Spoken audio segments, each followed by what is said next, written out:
Já a seguir, o Semanário Económico.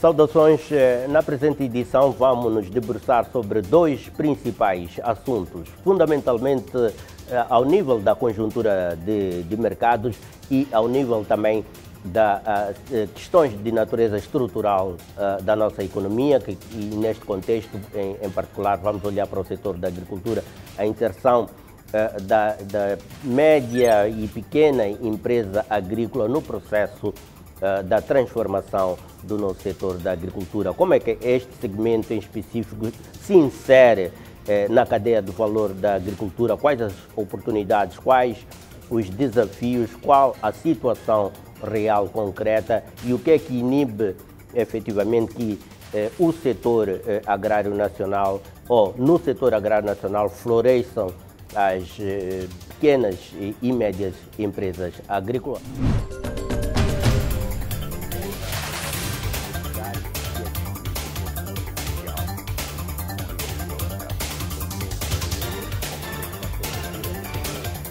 O que é que neste momento se passa relativamente à inserção das pequenas e médias empresas? Transformar o pequeno produtor em empresário agrícola. Qual é o retrato que podemos fazer?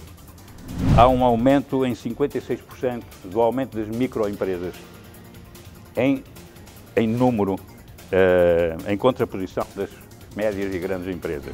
Qual é a ideia principal? Os grandes estrangulamentos estão ao nível do que eu designo, ou que é designado, a nível da mesoestrutura. Com que ideia é que ficamos de acordo com os estudos? O número das parcelas com menos de 1 hectare aumentou. O baixo nível tecnológico, do ponto de vista agronómico, traduz-se pela muito baixa utilização de sementes melhoradas. E neste momento, qual é o quadro atual? A agricultura emprega, temos aqui um número de 67% da população. O que é que temos do ponto de vista de fatores limitantes? A integração da agricultura nos mercados, o conhecimento e domínio técnico, infraestruturas, rede de comerciantes, rede de fornecedores de insumos, e melhores serviços aos produtores no meio rural.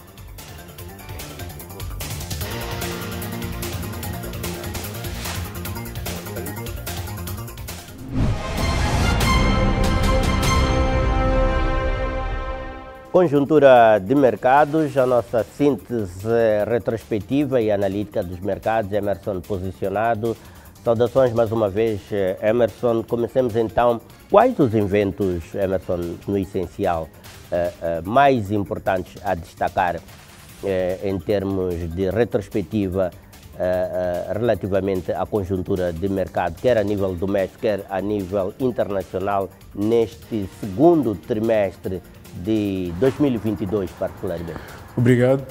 Saudações, João Carlos. Saudações, estimados telespectadores. É uma honra estar aqui novamente para mais uma sessão das análises que fazemos dos mercados. Hoje vamos analisar aquela que foi a tendência dos mercados financeiros, da economia em geral, a nível mundial. O segundo trimestre do ano foi essencialmente marcado pelo desenvolvimento da guerra entre a Rússia e a Ucrânia. O impacto macroeconômico mais evidente e imediato desta guerra foi o agravamento dos preços das commodities energéticas e alimentares. Esta que, por sua vez, exacerbou os riscos de uma crise alimentar e energética a nível mundial. Observou-se também o alastramento geográfico do alto nível de inflação pelo mundo todo. Em relação a Moçambique, o projeto de exploração do gás natural liquefeito do Coral Sul, na área 4 do Bacia do Rovuma, continua numa boa direção. Perspectiva-se que este projeto inicie efetivamente com a exportação do gás no semestre que se segue. Portanto, as expectativas são boas. Iremos também nesta sessão analisar questões relacionadas à crise alimentar, ao redirecionamento de investimentos de ativos de risco como bitcoins, ações para obrigações de tesouro. Iremos desenvolver um pouco mais a análise para percebermos o que é que está por detrás destas tendências que marcaram o primeiro semestre de 2022. Obrigado, Emerson. Voltarei a si mais adiante para o aprofundamento dessas questões. Para si que nos acompanha, quero neste momento atrair a sua atenção para as manchetes dos títulos informativos elencados para a presente edição.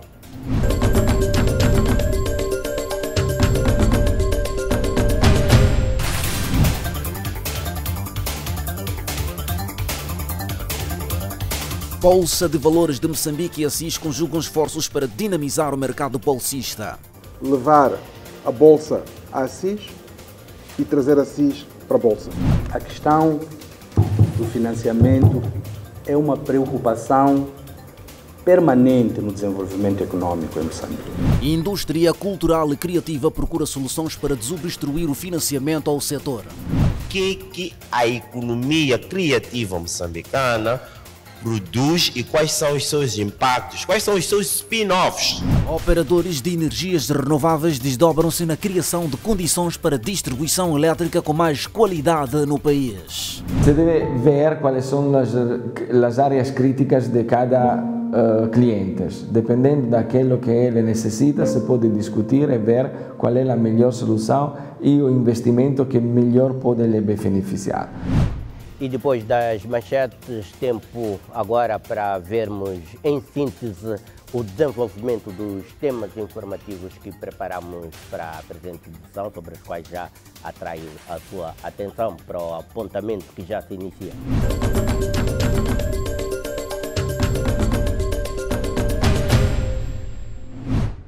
Bolsa de Valores de Moçambique e Associação de Comércio, Indústria e Serviços assinaram um acordo de princípios para materializar um desejo que na prática já vem sendo implementado de forma voluntária há mais de 2 anos. Na prática, o entendimento entre as duas organizações visa promover a aproximação dos membros da Assis à Bolsa e vice-versa, segundo afirmou o presidente da Assis, Luís Magaço, no ato da assinatura do acordo. Nós e a Bolsa temos consolidado esta relação e temos, na verdade, participado conjuntamente em várias ações, como foi, por exemplo, a nossa participação na Beira este ano, no Fórum Logístico, que é apenas um exemplo da relação que existe entre a Assis e a Bolsa de Valores. Mas no quadro deste memorando, nós identificamos ações concretas que visam, sobretudo, levar a Bolsa à Assis e trazer a Assis para a Bolsa. O nosso desejo é que as empresas associadas à Assis possam ter conhecimento das alternativas de financiamento que existem no nosso sistema financeiro, que não se excluem ao sistema bancário, mas a outras alternativas do mercado de capitais. Temos informado as nossas empresas sobre esta alternativa, sobre esta opção de financiamento que não envolve dívida, que melhora o balanço, que melhora a governação e que no fim do dia que expande os negócios da empresa. Luís Magasso refere-se ao acordo como a consagração do desejo dos membros da ACIS a participarem de forma ativa na Bolsa, abrindo os seus capitais, mas melhorando um conjunto de aspectos da sua governação, nomeadamente na prestação de contas. Ter as contas certas, ter as contas verdadeiras, ter a governação transparente, profissionalizada e que permita, portanto, que as empresas possam criar a confiança perante os investidores. A Bolsa é apenas um intermediário. Quem faz o negócio são os aforradores e são, portanto, as empresas. E é isso que nós vamos levar com este acordo para os nossos membros. Por sua vez, o PCA da Bolsa de Valores de Moçambique, Salim Valá, disse na ocasião que o acordo surge numa boa altura em virtude do contexto do crescimento da discussão à volta de questões de financiamento às empresas e as suas condições, tema no qual a Bolsa de Valores de Moçambique tem sido visada recorrentemente a contribuir com soluções viáveis e sustentáveis. A questão do financiamento é uma preocupação permanente no desenvolvimento econômico em Moçambique. Com a ACIS, nós sabemos que parte significativa das empresas cotadas em bolsa estão na área de serviços. Que o desenvolvimento econômico do nosso país vai estar muito dependente da forma como encetarmos a transformação estrutural da nossa economia. E a transformação estrutural da economia moçambicana passa necessariamente pelo desenvolvimento da indústria transformadora. Não tenhamos dúvidas quanto a isso. Outros setores são importantes, o agronegócio, o turismo, a energia, as construções, o transporte, mas a indústria transformadora tem um condão de criar muitos empregos e garantir renda para as famílias moçambicanas.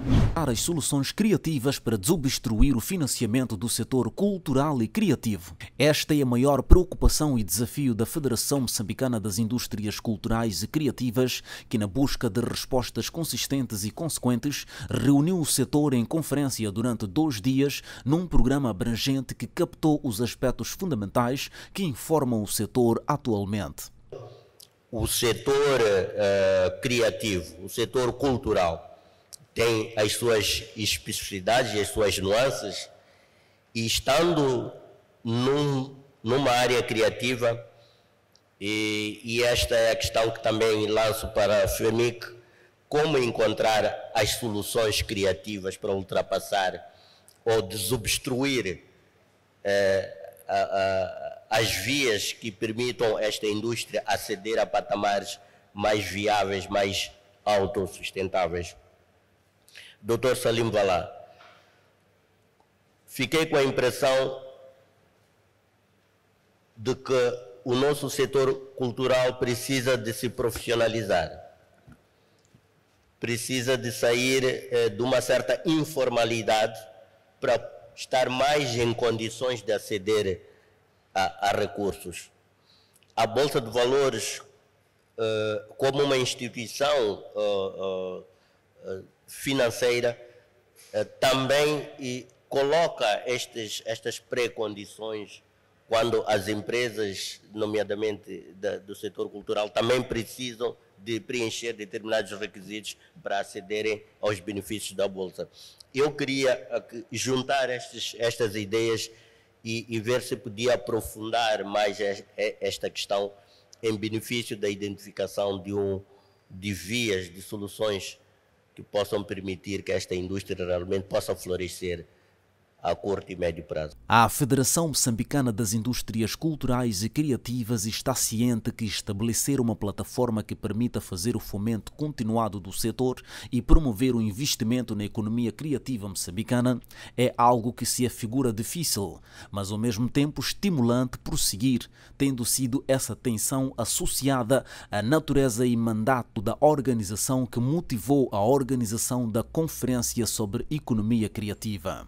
Que a economia criativa moçambicana produz e quais são os seus impactos, quais são os seus spin-offs.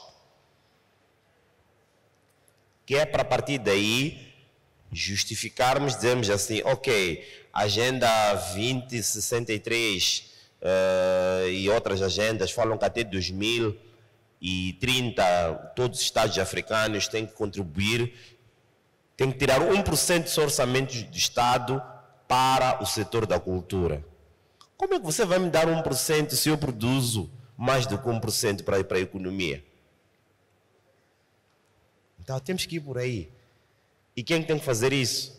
Somos nós. Não são os políticos. Somos nós, como Federação Moçambicana das Indústrias Culturais e Criativas, como organizações da sociedade civil, da cultura, como empresas, como cooperativas, como associações. Porque eu não sei neste momento qual é o contributo da economia criativa para a nossa economia, porque eu também sei que não existe um sistema de vigilância ou uma metodologia montada, né? Mas a conta satélite da cultura tem que existir, coisa parecida. Portugal tem a conta satélite da cultura. Temos que ter isso, porque a cultura tem esse problema. O impacto, por vezes, também é muito à volta. O estabelecimento de uma indústria cultural é um objetivo que se afigura alcançável e necessário, o que exige dos próprios protagonistas a organização e criação do clima de mercado para os produtos do setor cultural e criativo. Os agentes do setor são instados a ser, em primeiro lugar, eles próprios a organizar o seu setor para torná-lo apetecível ao investimento. Encontrar as vias que permitam ao setor cultural e criativo atingir patamares mais viáveis e autossustentáveis e identificar formas de financiamento adequado às suas especificidades ficou como que trabalho de casa, pois respostas imediatas inexistem, existindo sim um trabalho aturado e criativo a desenvolver, visando o desiderato de um setor cultural e criativo próspero e atrativo ao investimento e financiamento das suas múltiplas áreas, ou seja, em toda a sua cadeia de valor. A questão não muito fácil, né? O meu conhecimento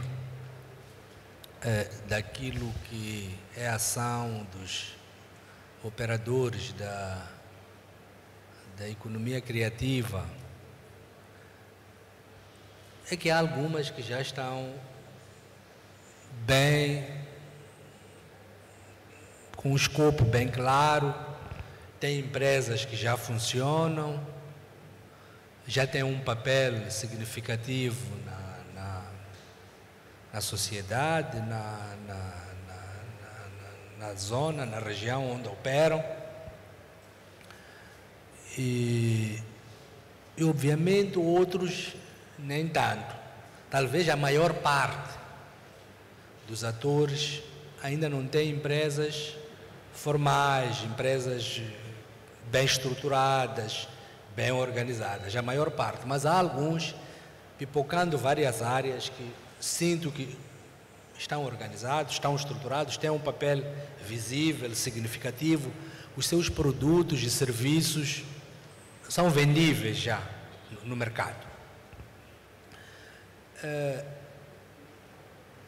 A ideia, mas é minha visão, a ideia de criar um espaço para que uma área como esta possa permitir que surjam muitos que já estão a operar, mas ainda com um impacto não significativo do seu ponto de vista econômico. Isso é da responsabilidade dos próprios operadores de organizações como esta. Viemos de uma fase muito difícil da Covid. O Covid levou-nos a certos hábitos, né? Distanciamento, ficar mais em casa, evitar ajuntamentos. Então, como é que nós rompemos com este ciclo? E nós possamos dizer que há formas de continuar a fazer arte, cultura, economia criativa, mesmo neste contexto. Como é que se faz de outra forma, de forma mais preventiva para os outros problemas que existem, mormente o problema do Covid? Mas, quer dizer, não é algo só para os operadores é que têm que estar melhor estruturados, é que têm que estar profissionalizados, é que têm que ter boas empresas. Debates sobre a importância do uso das energias renováveis têm marcado o dia a dia do setor industrial, dada a sua relevância quer do ponto de vista de acessibilidade, quer sob o ponto de vista da agenda verde. O setor das energias renováveis tem estado a ocupar espaço cada vez, cumprindo a sua parte no contexto da matriz energética do país e subsequente contribuição no desenvolvimento econômico. Na cadeia de valor do setor das energias renováveis, uma empresa tem vindo a se destacar pelo tipo de soluções que disponibiliza. A Matemo, com perspectivas de desenvolver o seu modo operacional e torná-lo mais atrativo, opta sempre por identificar os pontos mais críticos do consumidor e oferecer as melhores soluções. A melhor força para nós é a qualidade do nosso serviço. Qualidade na papel e qualidade na prática. No papel, porque temos naturalmente certificações, os nossos produtos são todos certificados, registrados, a nossa gente é preparada e continuar a ser certificadas. E isso naturalmente para nós é muito importante. No trabalho não deixamos nada de não programado. E se por acaso, naturalmente, acontecem coisas sempre, nunca saímos até que as coisas não sejam perfeitamente funcionantes. A Matemo, com perspectivas de desenvolver o seu modo operacional e torná-lo mais atrativo, opta sempre por identificar os pontos mais críticos do consumidor e oferecer as melhores soluções. Se deve ver quais são as áreas críticas de cada cliente. Dependendo daquilo que ele necessita, se pode discutir e ver qual é a melhor solução e o investimento que melhor pode lhe beneficiar. Naturalmente temos mais assuntos, por exemplo, soluções ou apoio da parte do governo, da autoridade reguladora. A Matemo considera que o ambiente de mercado das energias renováveis é animador, contexto no qual a empresa posiciona-se como provedor de soluções de alta qualidade, embora reconheça a prevalência de constrangimentos que, uma vez ultrapassados, iriam catapultar as atividades e dinamismo do setor para níveis sem precedentes. Neste momento, mesmo que tem uma campanha e um ponto muito fermo que quer utilizar muito energia renovável, por milhas e uma razões que não estamos aqui a contar, porque todo mundo já sabe. O problema é que há custos associados, tipo a taxa de impostos, especialmente o rate de IVA e todas essas coisas, que ao cliente privado não ajuda muito e acresce os custos. Em outros países, por exemplo, isto não acontece, especialmente em países europeus. Mas também na região se está falando muito. A associação, por exemplo, é uma porta-voz à frente do governo de todos nós para tentar ajudar a mudar a legislação, especialmente nos contextos de impostos e IVA, para permitir uma difusão mais capilar. Infelizmente, as coisas que dizemos antes são aquelas que ainda limitam um pouco no privado. Recorde-se que o desenvolvimento de projetos de energias novas e renováveis tem como principal objetivo garantir um acesso à energia a custo mais baixo e contribuir, assim, para o aumento do número de pessoas com acesso à energia.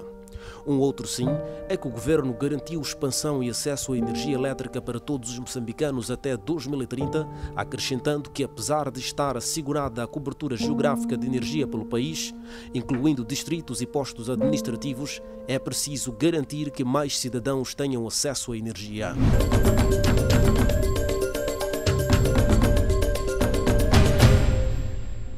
Ficamos por aqui relativamente aos temas de atualidade. A seguir vamos ao tema de fundo com o especialista Manuel Santos. Já tivemos a oportunidade de apresentá-lo. Vamos então aprofundar o tema que já anunciamos de resto relativamente à inserção das micro, pequenas e médias empresas no setor da agricultura no nosso país. Mas isto vai ser a seguir ao intervalo que vamos observar já a seguir.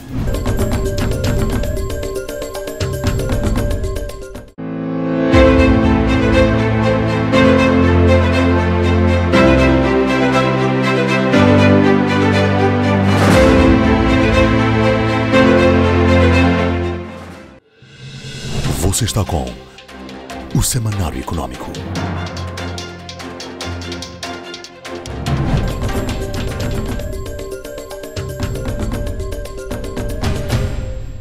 Momento então para irmos agora ao tema de fundo, com Manuel Santos, que já tive a oportunidade de apresentar, ele que é especialista da Austral Consultoria, 42 anos de experiência no setor agrário. Manuel Santos, já tínhamos feito uma introdução deste amplo tema, ficaríamos aqui se calhar um mês numa série de capítulos a discutir cada uma das dimensões de análise desta ampla situação. Mas vamos tentar sintetizar em benefício do tempo e também da compreensão da nossa audiência. Dizia na altura, quando da introdução, que há um desígnio que teima em não se concretizar, que é termos realmente a agricultura como base de desenvolvimento e a indústria como fator dinamizador. O que é que neste momento se passa relativamente à inserção das pequenas e médias empresas ou dos pequenos empresários agrícolas na cadeia do valor ou nos processos de transformação do nosso setor agrário de uma forma geral? Ora bom, então voltamos ao desígnio nacional. Transformar o pequeno produtor em empresário agrícola, em agricultor comercial, com ligações ao mercado. Para isso temos que talvez criar aqui um racional. Eu quero chegar ao pequeno agricultor, mas antes gostaria de caracterizar um pouco a situação das pequenas e médias empresas, porque é para lá que nós queremos dirigir-nos. Pois. Essa análise de diagnóstico está feita. Eu irei referir a seguir quais são os grandes constrangimentos e qual é neste momento a situação. E irei talvez analisar um pouco, classificar um pouco esses constrangimentos, porque não são todos iguais, à luz de algum critério científico, para depois passar então à agricultura, setor agrícola predominante, e aos desafios que neste momento constituem para esse setor agrícola e um ponto de partida, ou seja, porque não se pode fazer tudo ao mesmo tempo. Por onde é que podemos começar? Portanto, esta seria um pouco a minha comunicação. Comecemos então pelas micro, pequenas e médias empresas na economia. Qual é o retrato que podemos fazer? Bem, não sei se é possível, portanto, apresentar aqui um gráfico sobre este setor. O peso das micro, pequenas e médias empresas corresponde a mais de 50% em termos de emprego e de volume de negócios. E em termos de número, segundo o último censo, 2015, seria 99%. Portanto, predominam, mas não só predominam, como são vitais para a economia.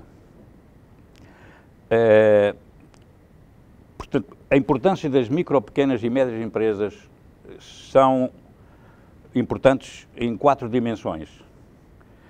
Primeiro, geram emprego. Portanto, as pequenas empresas são mão de obra intensiva, ao contrário das grandes empresas que têm características de capital intensivo. A segunda dimensão é a competitividade, a geração da concorrência. A terceira dimensão é a diversificação da economia. E a quarta dimensão do papel das micro, pequenas, é a mobilização de recursos. Portanto, são empresas que têm uma dinâmica e que podem dinamizar recursos. No entanto, verificamos que a tendência natural será transformar as micro em pequenas e médias. Tem havido, nos últimos anos, uma pulverização das microempresas. Nós temos, de 2004 a 2014, há um aumento em 56% do aumento das microempresas. Em em número, em contraposição das médias e grandes empresas. Em síntese, qual é a ideia principal? A conclusão principal? A ideia principal é que os grandes estrangulamentos estão ao nível do que eu designo, ou que é designado, a nível da mesoestrutura. Portanto, está ao nível das infraestruturas, ao nível das políticas setoriais, ao nível das ligações, a nível, digamos, dos agentes económicos e do funcionamento da economia ao nível local e ao nível regional. Porque esta análise é interessante porque, dos vários modelos, há um que é bem compreensível. Na economia há 4 níveis de abordagem. O nível micro, que trata das decisões empresariais, trata dos fatores de produção, da gestão da empresa. Depois há o nível da mesoestrutura, que tem a ver com as infraestruturas, tem a ver com os vários agentes que operam no mercado. Portanto, é mercado. Os incentivos, a tecnologia. Exato, os incentivos, os serviços financeiros.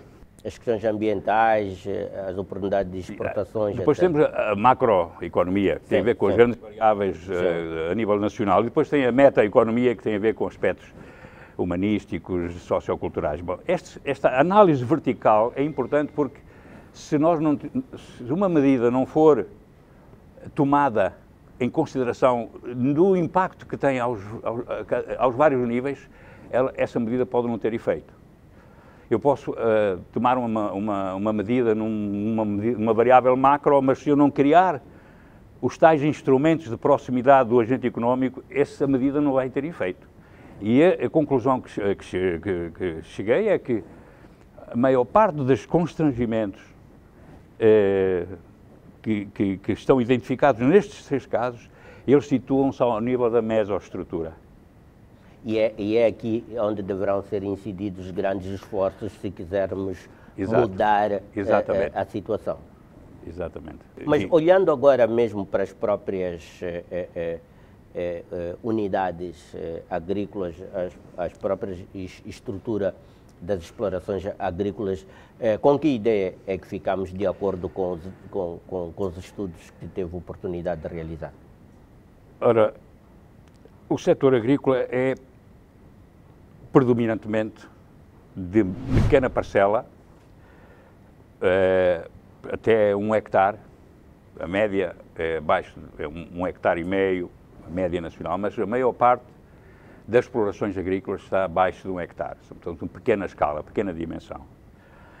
E temos verificado que tem vindo a aumentar o peso das pequenas parcelas. Por exemplo, de 2010 a 2020, o número das parcelas com menos de 1 hectare aumentou, bem como, em menor escala, até 2 hectares. Portanto, significa que não há uma estruturação em escala do desenvolvimento das explorações. Isto deve-se também a que portanto, houve um aumento de 300 mil ou quase perto de 400 mil parcelas de camponeses que entraram no sistema e, portanto, isso entra no micro, portanto, eles entram com parcelas E se olharmos do ponto de vista das culturas produzidas, o que é que podemos concluir? Essa é outra característica que define este setor agrícola de pequena escala, é que o camponês, o pequeno agricultor, ele produz fundamentalmente culturas alimentares, portanto, tirando algumas zonas do país onde existem, portanto, fomento de culturas de rendimento, o caso do algodão, mas são culturas que são predominantemente alimentares e que são para a autossuficiência. Exatamente, isso é consistente com a natureza também que já tínhamos referido de tratar-se de uma agricultura de subsistência. Exatamente. Portanto, basicamente. Exato. A segunda característica é que, por o facto de serem culturas alimentares cujo objetivo é portanto, abastecimento da família, o acesso ao mercado é muito limitado, não só em termos de volume comercializado da produção produzida, como, por exemplo, do acesso ao crédito. tenho aqui um gráfico que mostra o nível de bancarização do agricultor moçambicano, muito baixo. Pois, precisamente. Podemos ver aqui que, portanto, estamos a ver que cerca de 4% é que tem acesso aos serviços bancários. Exatamente. Mesmo o acesso ao crédito, seja formal, é muito baixo. Portanto, é mais uma caracterização do que estamos a falar. Portanto, a fraca ligação ao mercado. A outra caracterização deste setor é as tecnologias que são utilizadas. O baixo nível tecnológico, do ponto de vista agronómico, traduz pela muito baixa utilização de sementes melhoradas, muito baixa. Estamos aqui a falar do último inquérito agrícola, sementes melhoradas 3%, certificadas 5%, adubos, agroquímicos, é mesmo, no mesmo nível, é o mesmo nível. Isto logo deixa-nos antever um nível muito baixo de produtividade. Baixo de produtividade, exatamente. Há aqui não sei se podem mostrar um gráfico que também caracteriza essas ligações de mercado, que é a percentagem da produção que é comercializada. Pois. Portanto, nas principais culturas alimentares que são as predominantes. Pois. Correto? E vemos que o autoconsumo é largamente predominante. Era interessante este gráfico para mostrar exatamente, para evidenciar estas fracas ligações ao mercado. Agora, a pedra de toque de tudo isto passa pela produtividade agrícola. Esta situação atual, segundo o último inquérito agrícola, indica que a produtividade agrícola das principais culturas que são as predominantes, como eu referi, estão 2,6 vezes abaixo daquilo que é considerado o rendimento potencial com baixos insumos. Portanto, o potencial de rendimentos é enorme, porque Moçambique tem condições agroecológicas excelentes, mas é preciso intervir no sistema. Exatamente. E neste momento, qual é o quadro atual que temos, efetivamente, quando olhamos, digamos assim, para este retrato empresarial no setor agrícola? Ora bem, se nós pudéssemos resumir tudo isto, podíamos chegar a grandes definições que nos vão ajudar, talvez, a olhar um pouco para esta mudança, não é? Portanto, nós, recapitulando, a agricultura emprega, tenho aqui um número de 67% da população. A agricultura contribui com 26% do PIB, segundo a última informação do Banco Mundial. O setor familiar utiliza 90% da terra. As parcelas são de baixa dimensão e constituem a maior parte, portanto, são 80% das explorações. A baixa produtividade e uma questão importante que eu ainda não referi, que é a incipiente organização dos produtores. Portanto, o que está no último censo, no último inquérito agrícola, só 3,5% dos agricultores pertenciam a organizações associativas. Em resumo, o que é que temos do ponto de vista de fatores limitantes? Ora bom, nós tínhamos várias questões aqui, digamos, que colocar para, digamos, atingir diretamente esse aspecto. Portanto, o desafio, o ponto nevrálgico é a produtividade. Mas para haver um impacto na produtividade, portanto, isto é a nível micro, né, a nível do produtor, tem que haver um modelo de intervenção, ou seja, as coisas não acontecem por si. Significa uma mudança de política, ou seja, mudança do sistema agrícola, que permitisse a intensificação da agricultura, a integração da agricultura nos mercados, o conhecimento e domínio técnico daquela tecnologia evolutiva, mas mínima, infraestruturas, a tal mesoestrutura que eu falo é infraestruturas, estradas, rede de comerciantes, rede de fornecedores de insumos.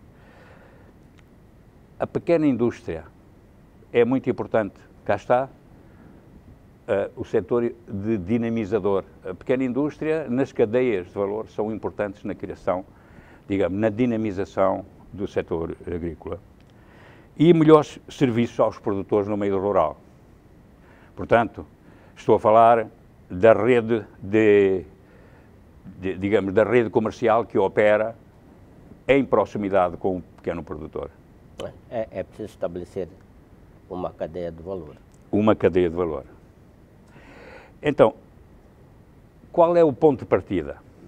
Eu aqui tenho que referenciar algumas experiências. Nós temos vindo a implementar, a Austral tem vindo a implementar projetos, ou sozinhos, ou consociados com outras empresas, e são projetos que têm tido impacto. A avaliação é positiva, mas, como digo, são projetos.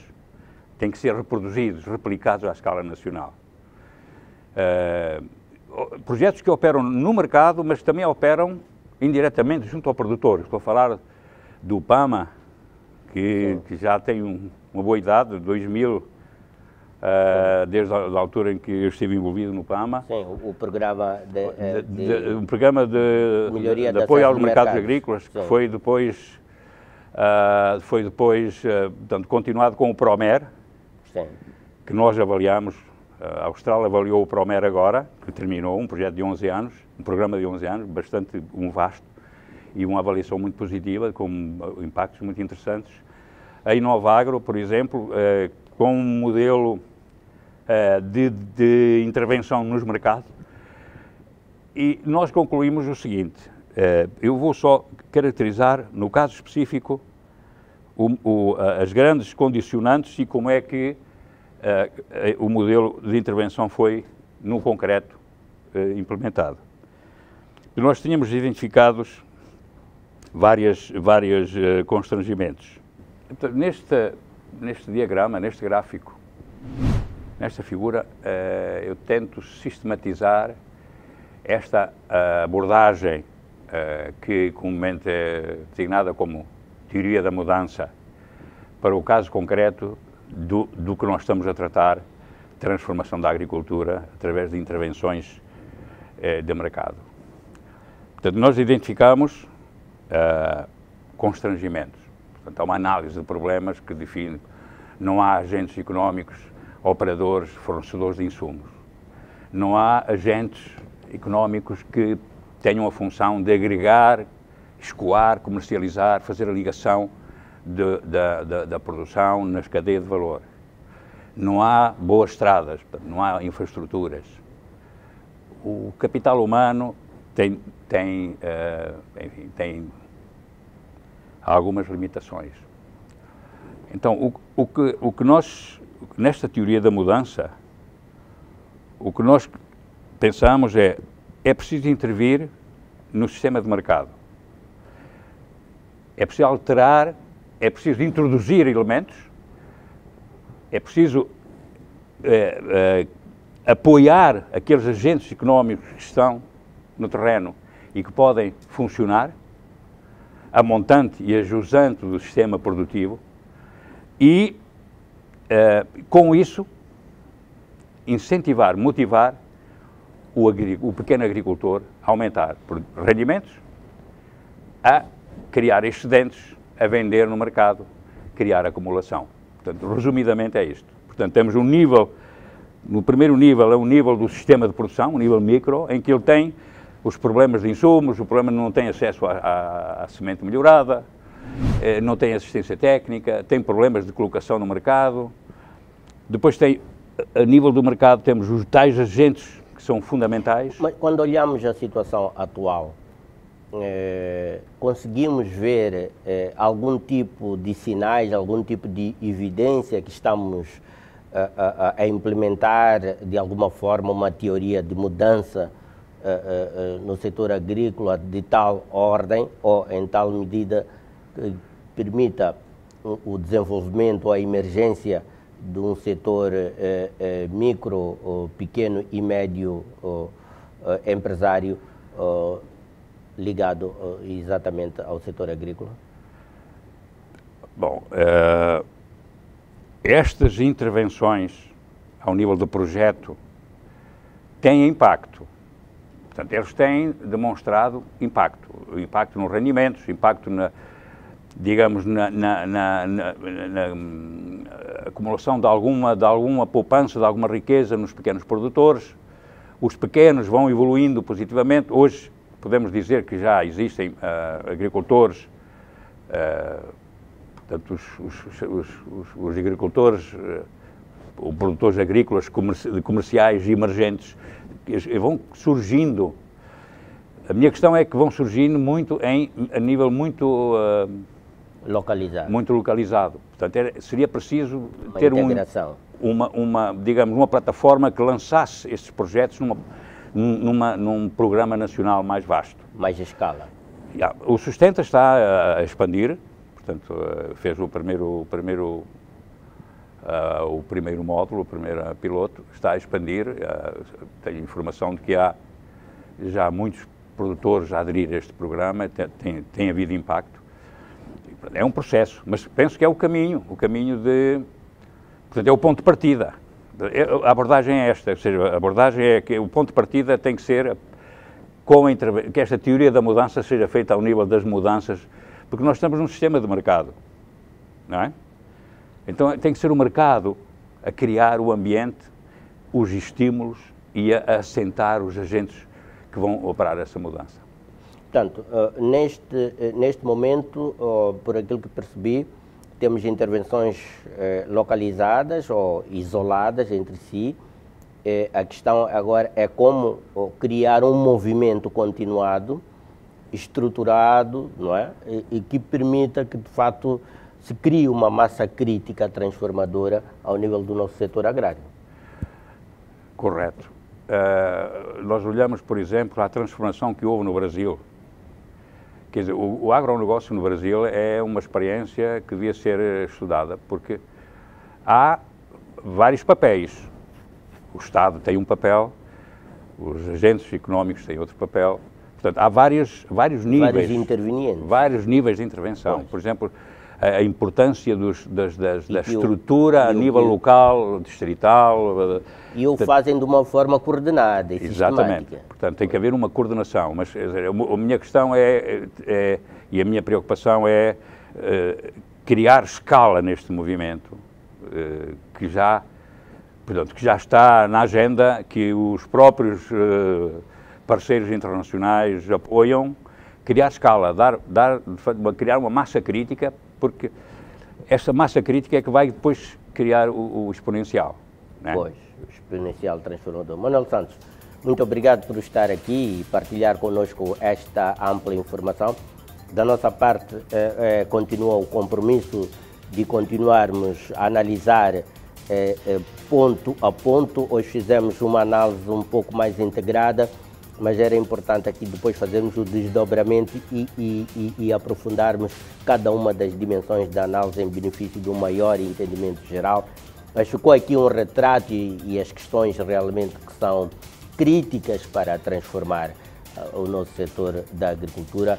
A questão mesmo a terminar era saber se estamos em condições de atender os aspectos críticos que já foram devidamente e adequadamente identificados nos vários diagnósticos que foram feitos sobre o nosso setor agrário, que aliás foram referenciados aqui ao longo da nossa conversa.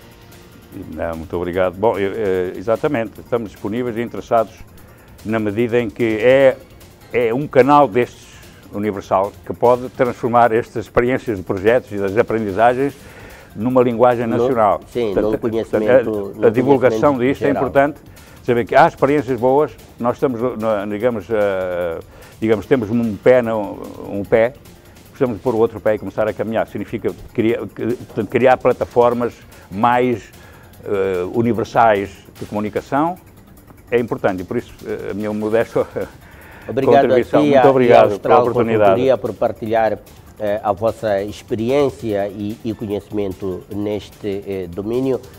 E vamos tentando assim dar o nosso contributo para que a paisagem do nosso setor agrícola possa efetivamente se transformar para termos aqui um quadro de prosperidade e de crescimento sustentável da nossa agricultura.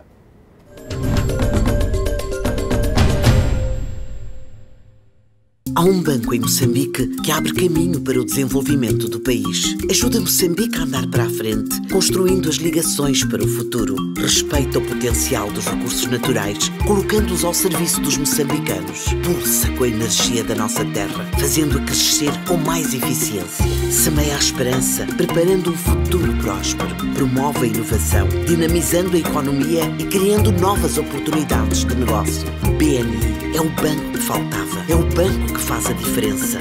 BNI, milhões de braços, uma só força.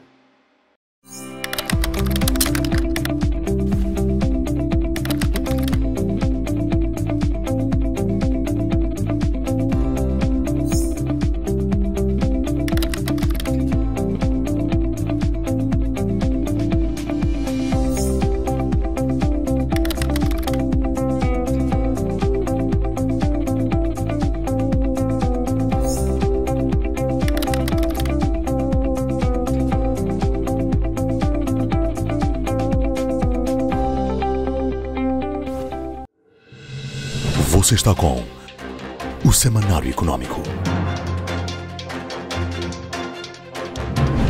Conjuntura de mercados, a nossa síntese retrospectiva e analítica dos mercados. Emerson posicionado. Saudações mais uma vez, Emerson. Comecemos então, ponto a ponto, a desenvolver os assuntos que arrolamos para este segmento neste segundo trimestre de 2022, particularmente. Obrigado. Saudações, João Carlos. Saudações, estimados telespectadores. É uma honra estar aqui novamente para mais uma sessão das análises que fazemos dos mercados. Hoje vamos analisar aquela que foi a tendência dos mercados financeiros, da economia em geral, a nível mundial. O segundo trimestre do ano foi essencialmente marcado pelo desenvolvimento da guerra entre a Rússia e a Ucrânia. O impacto macroeconômico mais evidente e imediato desta guerra foi o agravamento dos preços das commodities energéticas e alimentares. Esta que, por sua vez, exacerbou os riscos de uma crise alimentar e energética a nível mundial. Observou-se também o alastramento geográfico do alto nível de inflação pelo mundo todo. Em relação a Moçambique, o projeto de exploração do gás natural liquefeito do Coral Sul, na área 4 do Bacia do Rovuma, continua numa boa direção. Perspectiva-se que este projeto inicie efetivamente com a exportação do gás no semestre que se segue. Portanto, as expectativas são boas. Iremos também nesta sessão analisar questões relacionadas à crise alimentar, ao redirecionamento de investimentos de ativos de risco como bitcoins, ações para obrigações de tesouro. Iremos desenvolver um pouco mais a análise para percebermos o que é que está por detrás destas tendências que marcaram o primeiro semestre de 2022. No domínio do gás natural, quais os impactos prováveis a curto prazo? O segundo trimestre de 2022 foi essencialmente marcado pelo desenvolvimento da guerra entre a Rússia e a Ucrânia. O impacto macroeconômico mais óbvio e imediato desta guerra foi o aumento dos preços das commodities energéticas e alimentares, que exacerbaram os riscos de uma crise energética e alimentar a nível mundial. Para além disto, observou-se um incremento nas perspectivas de abrandamento e crescimento econômico para o ano de 2022. Observou-se o alastramento geográfico do alto nível de inflação, atingindo o continente asiático. Desta vez, temos aqui, por exemplo, a China, que até recentemente era uma exceção a nível mundial, que começa a mostrar o seu nível de inflação, a tomar uma direção, portanto, acentuada de crescimento. Muitos países desenvolvidos mostram-se a atingir níveis muito altos de inflação, altos de uma década, conforme podemos observar aqui no gráfico. No caso de Moçambique, aqui no azul mais claro, Moçambique registrou no mês de junho o nível de inflação homóloga fixou-se ao nível de 10,81%, este que é o nível mais alto dos últimos 4 anos e 9 meses. Contudo, o segundo trimestre de 2022 não foi no seu todo mau para Moçambique em particular.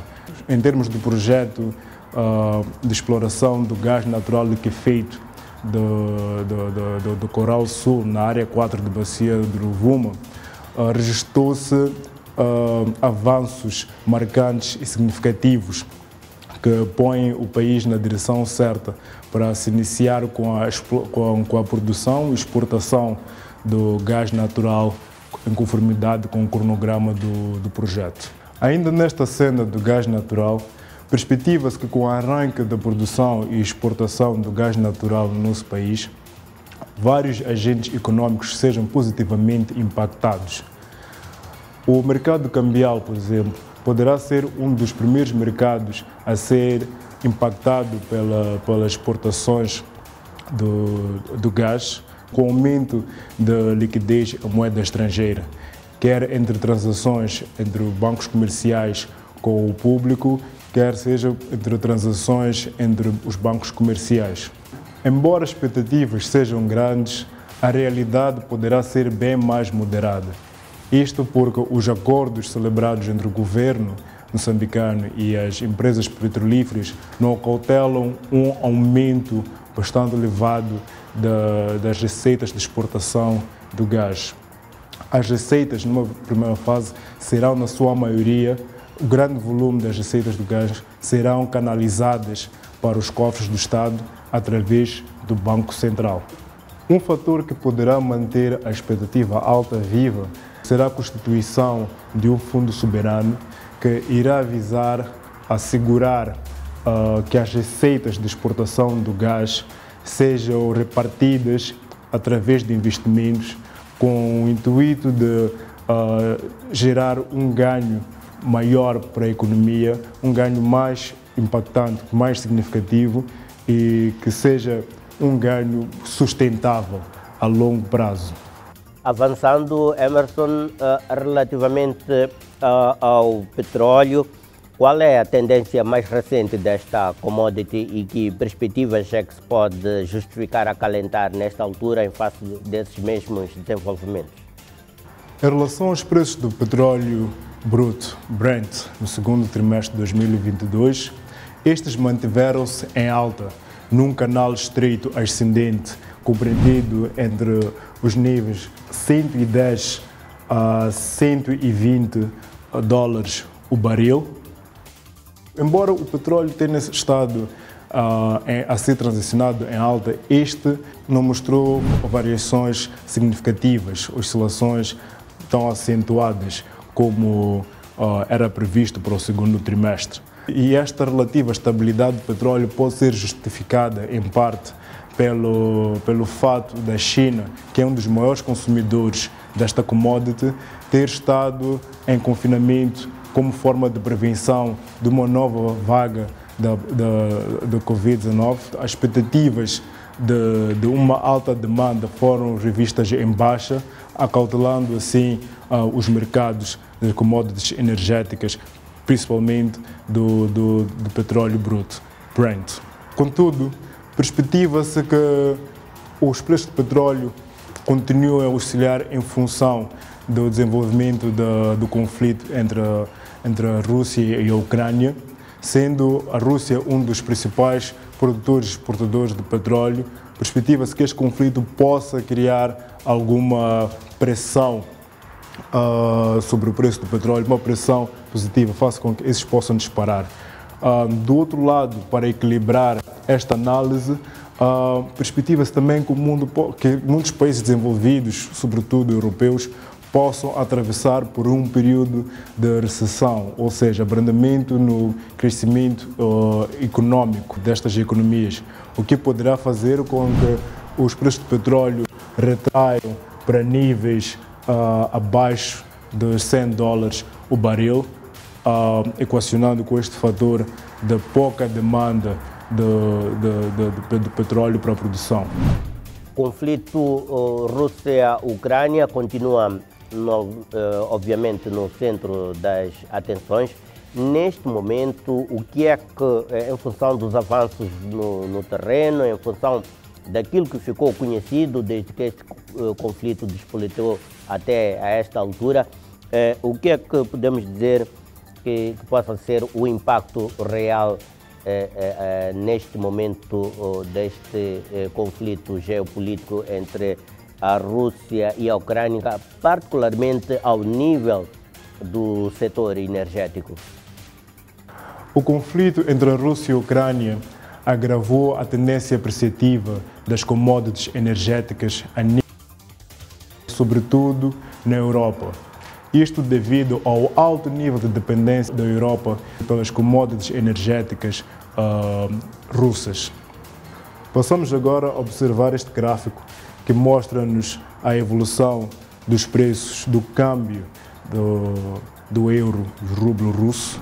Quando os rublos russos eram necessários para comprar uma unidade do euro, notamos aqui a depreciação bastante significativa do euro em relação ao rublo.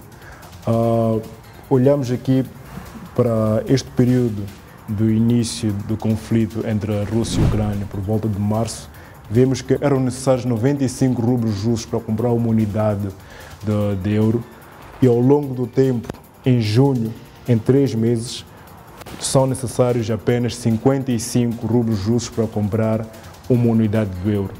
Esta depreciação é bastante significativa e isto serve para mostrar também como a Europa foi negativamente impactada por este conflito, como ia dizendo no início. Passamos agora a observar a evolução dos preços do câmbio do euro-dólar. Notamos também a mesma situação, uma depreciação bastante significativa do euro em relação ao dólar, uma depreciação de cerca de 6% do euro contra o dólar. Esta é uma depreciação que não havia sido vista há mais de 20 anos, portanto estamos a falar de 2022. E nesta tendência de depreciação, estudos mostram que existe aqui uma possibilidade de que o euro-dólar possa chegar ao nível de paridade. O que é que isto quer dizer? Que será necessária exatamente uma unidade de dólar, $1 para comprar uma unidade de euro. E perspectiva-se também que as coisas possam se agravar caso o BCE, o Banco Central Europeu, não tome um posicionamento mais restritivo em relação à sua política monetária, como vários outros países têm estado a fazer, a aumentar as suas taxas de juros de política monetária como forma de conter o nível de inflação, que é neste momento historicamente alto. O BCE não tem um desafio tão simples assim neste momento, de simplesmente tomar um posicionamento mais restritivo em relação à sua política monetária, pois os riscos de uma recessão na Europa tendem a aumentar, ou seja, pode não ser tão prático subir as taxas de juros de política monetária neste momento, quando se receia a recessão. Portanto, pode-se argumentar que a Europa, no semestre seguinte, vivencie aquilo que em termos econômicos chamamos de estagflação, que é uma situação onde coexiste a recessão e a inflação, onde há um aumento substancial dos preços dos produtos, há um alto nível de inflação em paralelo à recessão. Portanto, um menor nível, um abrandamento no crescimento econômico e a manutenção de um alto nível, de uma alta taxa de desemprego. Portanto, existe aqui um desafio para a União Europeia para fazer com que as suas economias saiam da melhor forma possível desta crise, não é? Outro fator também que certamente vai ser bastante influenciador é o desenvolvimento das negociações da União Europeia com a Rússia em termos de abastecimento das suas economias com gás natural e outras commodities energéticas nos próximos meses. Avancemos para o setor financeiro e de capitais, particularmente no que tange às criptomoedas. Temos estado a acompanhar este ativo. Neste momento, o que é que podemos nos referir relativamente às criptomoedas, tendo em conta o declínio que este ativo tem estado a conhecer nos últimos tempos? A Bitcoin, que é a maior moeda digital do mundo e que serve também de referência para se ter uma noção de qual é a tendência que as outras moedas digitais, outras criptomoedas estão a ter no mercado, esteve numa tendência depreciativa no segundo trimestre de 2022, baixando a níveis abaixo de $20.000 para um Bitcoin. O nível de $20.000 por um Bitcoin é um nível bastante importante, pois foi neste nível que a maior transação desta moeda tomou lugar em 2020, no período da pandemia. Foi na altura, esta fasquia representava a área de resistência desta moeda, ou seja, era até a altura o nível mais alto em que a moeda já havia sido transacionada. Sabemos que as criptomoedas são ativos altamente voláteis, mas ainda assim uma depreciação na ordem de 60%, conforme pode ser observado aqui, em 6 meses desde o início do ano até finais de julho do segundo trimestre, neste caso, é uma depreciação significativa até para uma criptomoeda, para o Bitcoin neste caso. Um dos motivos que possa justificar esta queda acentuada da Bitcoin, desta criptomoeda, é o fato de vários bancos centrais estarem a tomar um posicionamento mais conservador em relação à política monetária, aumentando as taxas de juros, fazendo com que obrigações de tesouro, outros ativos obrigacionistas, sejam mais apetecíveis, mais rentáveis, o que faz com que muitos investidores estejam a redirecionar os seus investimentos para estes ativos, portanto, considerados mais seguros e rentáveis, que acompanham a tendência apreciativa das taxas de juros. Em momentos turbulentos como este que temos estado a atravessar, os investidores tendem a colocarem os seus fundos ativos mais seguros, mais estáveis, como obrigações de tesouro neste caso, deixando de lado, vendo ativos de risco como ativos menos apetecíveis neste momento. Portanto, o Bitcoin, como é sabido, é um instrumento, é um ativo altamente volátil e perspectiva-se ainda que esta moeda possa continuar a cair, possivelmente aos níveis de $12.000 por um Bitcoin. $12.000, pois, era o nível em que a Bitcoin foi transacionado por algum tempo significativo antes da pandemia de Covid-19.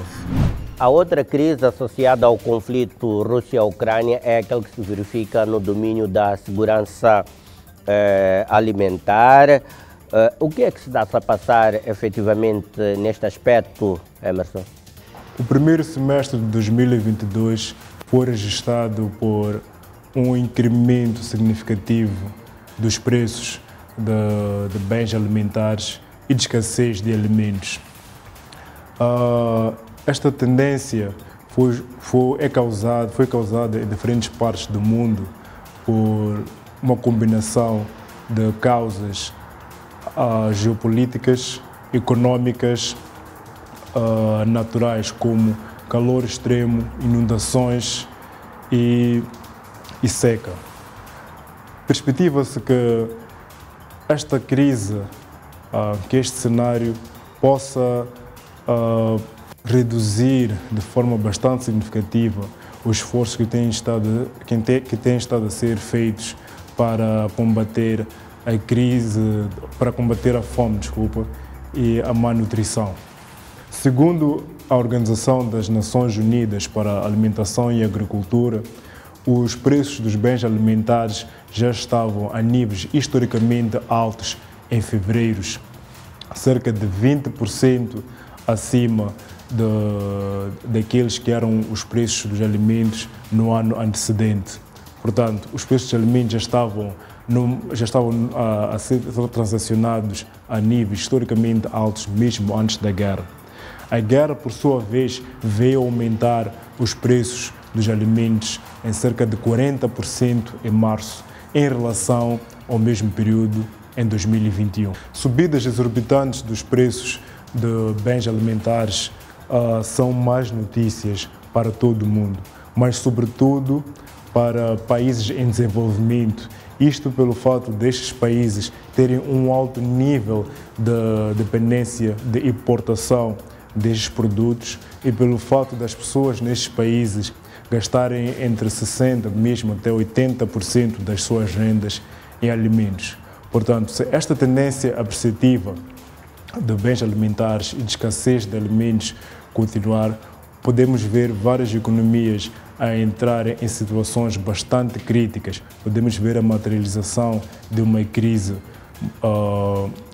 alimentar a nível mundial, mas que terá um maior impacto em países em desenvolvimento. Portanto, existe aqui a necessidade de encontrar-se medidas de mitigar-se com que esta crise alimentar manifeste-se de forma bastante agressiva, sobretudo nos países em desenvolvimento, sobretudo em países que não produzem, não têm uma alta capacidade de produzir estes bens alimentares. E assim fizemos a conjuntura de mercado. Este apontamento aqui no Semanário Econômico, com uma colaboração direta com a Sala de Mercados do BNI, através do BNI MZ Mercado, fazemos regularmente esta síntese dos mercados nacionais e internacionais. Vamos agora observar uma curta pausa, retomamos o Semanário Econômico já a seguir para os procedimentos finais. Já estamos perto do tempo disponível para o presente programa, mas mantenha-se desse lado e até já.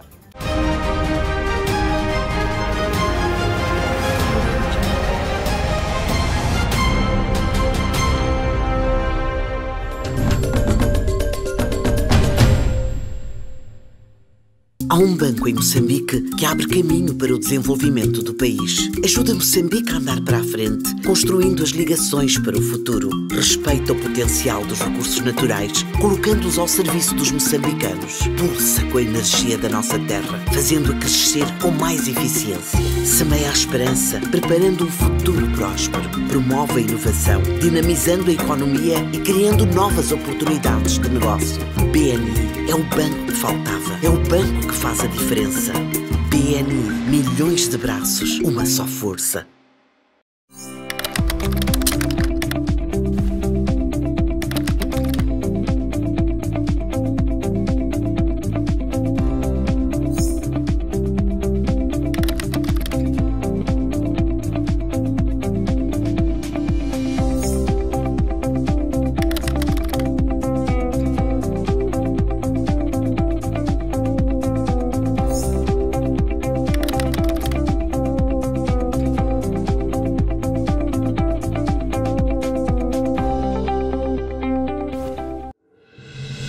Você está com o Semanário Econômico.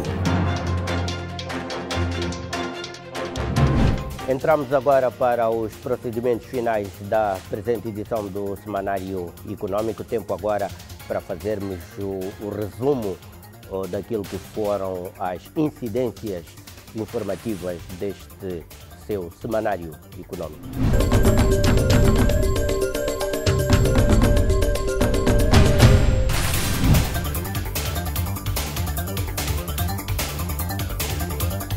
Bolsa de Valores de Moçambique e Assis conjugam esforços para dinamizar o mercado bolsista.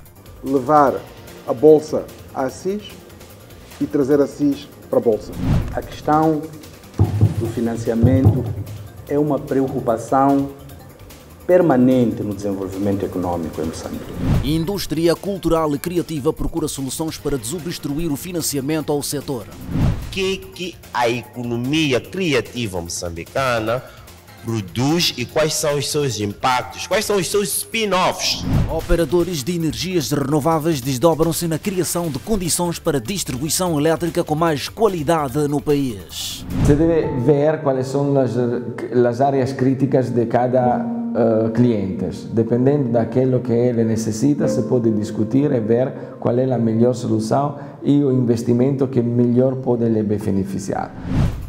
Ficamos mesmo por aqui, por hoje é tudo. Nós voltaremos numa próxima oportunidade. Resta-nos agradecer pela audiência que nos concedeu e renovamos o convite para que continue a manter-se ligado a esta plataforma do Semanário Econômico e manter-se atualizado sobre o essencial da economia de Moçambique e do mundo.